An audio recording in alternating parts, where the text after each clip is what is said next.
जनता को जानना है कि अगर जन स्वराज पार्टी सरकार में आती है, सबसे पहला काम क्या करेगी? शराब बंदी हटाएगी कि शिक्षा में सुधार करेगी? पहला 4 काम करेंगे। पहला तो निश्चित तौर पर शराबबंदी के कानून को हटा देंगे, क्योंकि शराबबंदी का कानून बिहार में लागू नहीं है। इस कानून के जरिए शराब नहीं बंद है, इस कानून के जरिए सिर्फ शराब की दुकानें बंद हैं, घर घर शराब बिक रही है। दूसरा काम ये करेंगे कि यहाँ पर जितने 60 वर्ष से ज़्यादा उम्र की महिला पुरुष हैं, जिनको 400 रुपये का पेंशन मिल रहा है, उनको 2000 रुपये पेंशन की व्यवस्था दिसंबर से कर दी जाए। बिल्कुल वो सेकंड निर्णय वही होगा।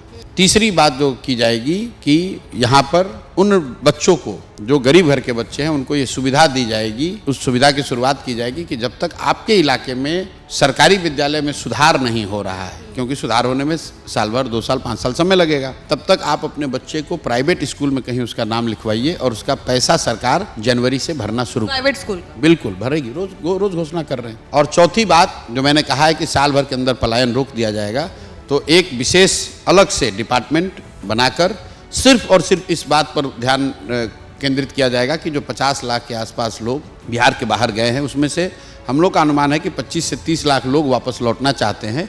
उन 25-30 लाख लोगों के लिए एक स्पेशल डिपार्टमेंट बनाकर सीधे उनको क्या सुविधा, क्या व्यवस्था, क्या मदद करके उनको वापस लाया जा सकता है, वो व्यवस्था बनाई जाएगी, ताकि उनको 1 साल के अंदर यहीं पर रख लिया जाए, उनको वापस न जाने दिया जाए। तो ये 4 काम तो निश्चित तौर पर होगा। चौथा और काम आपको 2 बता देते हैं।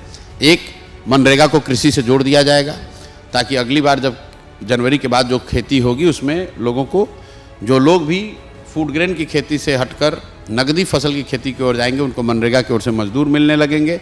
और छठवीं बात जो बताई गई है कि जो महिलाएं हैं उनको लोन लेने के लिए, स्वरोजगार के लिए बैंकों से 4% ब्याज पर उनको लोन मिलेगा।